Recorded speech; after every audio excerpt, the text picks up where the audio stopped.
G'day and welcome to this edition of the COLAC Herald Sports Smash. My name's Lachlan, Cowlishaw. Beside me is Ben Martin.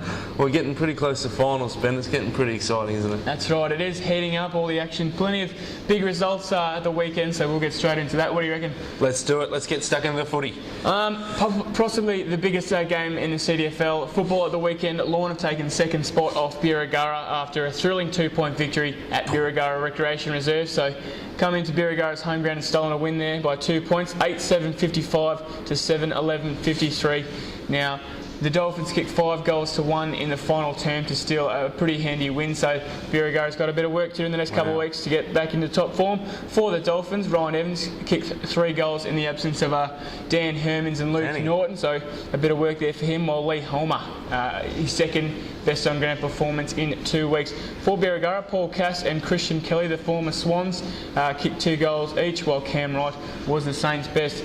Meanwhile, at Elvie, Forest, the ladder Forest has continued its winning ways with a 15-99 win against the Swans, 9-11-55. Ben Hood kicked 5 goals, while Chris Viola on the wing, he was their best. For Elvie, Tom McCricker kicked 4 goals in a best on ground performance, while Andre De Lorenzo, the centre half back there, just continuing a really dominant season there for the Swans. In the next game now, Simpson, a bit of a surprise, come from behind result, I guess, against Apollo Bay. The Hawks just really taking it up to them, I suppose. 10-16-76 to 4-4-28 was the result in this one at Apollo Bay Recreation Reserve. Casey McDonald kicked 2 goals for the Hawks, while Hamish Tamlin was their best. For Simpson, Adam Courtney, the stand-in coach, he kicked 3 goals, while Nick Harding also kicked 3 goals and is leading the goal kicking at the moment. Luke Wheel was the Tigers' best.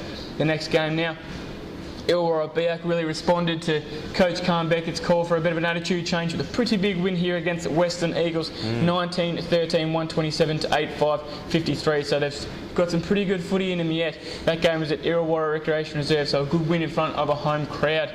For Illawarra Biak, Dylan Knoll kicked 7 goals in a best on ground performance, while Brad Gore, who also kicked 4 goals, was also good for the Bombers. Glory. The Western Eagles, Jake Reid kicked 4 goals, while Andrew Hodgson is just pretty dominant lately. He was the Eagles' best. The final game for the CDFL football action, COLAC Imperials won their 4th game on the trot, defeating Otway Districts at home 18-17, 125 to 6-11-47. Tim Scott and Tim Keese helped keep the Imps in front all day with 4 goals each, while Jai Tillich was the Imps' best. For Otway Districts, they had 6 individual goal kickers, while the coaching panel of Stewie Sutherland and Adam Bayer-Harris were the Demons' best. We're going to cross straight into the GFL news now. Some good news for COLAC Tigers fans. COLAC made it 3 in a row with a 23-14, 152 win against Grovedale, 4-4-28. So a pretty convincing win there and a very handy percentage booster there coming into finals. This game is at Burdu Recreation Reserve. For Grovedale, Nathan Deans kicked 2 goals and a best on ground performance, but we want to hear about the Tigers. Jake Carmody 5 goals, Dan Casey 4 goals, while the skipper Dan Jeffries was COLAC's best when they took out the Pura Cup. Pura Cup, that's right. Look, bit of netball news. Fantastic. Probably not as many exciting final shaping games in the netball, but let's get stuck in the netball now. The first game we have for you is COLAC Imperials taking on Otway Districts. The ladder leaders, they got an easy win here, 75-21. Rebecca Scott added 48 goals to her season tally. Nadine Oborn had 13 goals. She's had a good year as well. Megan Kerr, the defender, got the best votes for the Imps, and Rowena Gleeson got the best votes for Otway Districts. Straight into the next game, probably the best of the round. It was Illawarra Biak taking on Western Eagles. Not so much for the result, it's just the Bombers. They got the 48-29 win against the Eagles. And that really sets them up for a shot at one of those top 3 spots, considering they play Simpson this week. Casey Johnson had 40 goals, Danielle Bowen had 15 goals for the Eagles, Chelsea Hillman and Jenny Fish took their team's best on court votes. The third game is Apollo Bay versus Simpson. Simpson had a pretty Not so much an easy win, but they cruised away with it in the end in the final quarter. 44-27 was the final score. The Tigers beat the Hawks. Jessie Hawkins had 28 goals. Kath Spears, the experience there, she had 18 goals. Kelly Powell, she jumped off the plane onto the court. Best on court votes, if you don't mind. And Annie Legault, the goaler there for Apollo Bay, got best on court votes for the Hawks. Elvie versus Forest now. Elvie had a good win against the Lions, 44-26. Chelsea McLeod scored 24 goals. Jenna Day had 14 goals. Elvie had a few young players playing in this, such as Mercedes Hickey. She had 13 goals. And Beth Luby, she came on in the second half and had 7 goals as well. Molly Buchanan, another youngster, got the best for the Swans. And Paula Gardner got the best on-court votes for the Lions. Birregurra versus Lorne, a bit of a fiery one. It was a bit of a physical clash. Anyway, Lorne got the win, 61-49, but the Saints continuing their good form over 2 weeks. They got their maiden win of the season last week against Forest, and they backed it up with a competitive game against Lorne anyway. Eliza Larkin had 40 goals for Lorne. Carly Enticott, the coach, had 21.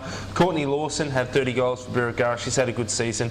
Carly Enticott and Jessica Whedon got the best on-court votes there. South Colac had the bye. Just quickly, the top 5 set: Imperial, Simpson, South Colac, Illawarra Biak and Western Eagles. And as I said, Illawarra Biak and Simpson this week will really shape who gets into that top 3. Now, finally, we have the GFL netball for you, round 14 of action. Grovedale took on Colac, as we heard in the footy, and Colac got the points here as well. 41-38, bit of a disappointing win. They just lost the plot a little bit at stages, but they still got the 4 points, so that's the most important thing. Courtney Coonahan got best on court votes for her 37 goals.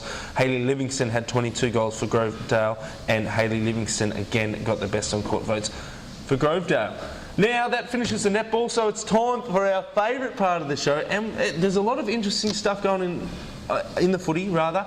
Lorne is an interesting story. They're broken into the top 3, and the back of this man, our COLAC Herald Sports of the Week, Lee Holmer. That's right, we could have just as easily given it to the whole Lorne team itself, but Holmer's just been a real driver for that team. The past couple of weeks he's been best on ground for the past 2 wins, and I mean, to knock off Birregurra, who had won I think the past 8 games, he's a really good on-field leader. He's really important to the Dolphins, and you'll see that in the coming weeks when they kick off their finals campaign. Fantastic stuff. It's going to be a great final series. We can't wait for it. Make sure you tune in on 5 p.m. Fridays, OCR FM 98.3, 88.7 on the coast for the locker room. We'll catch you next week with the Sports Mash. From me, Lachlan, from Ben. See you later.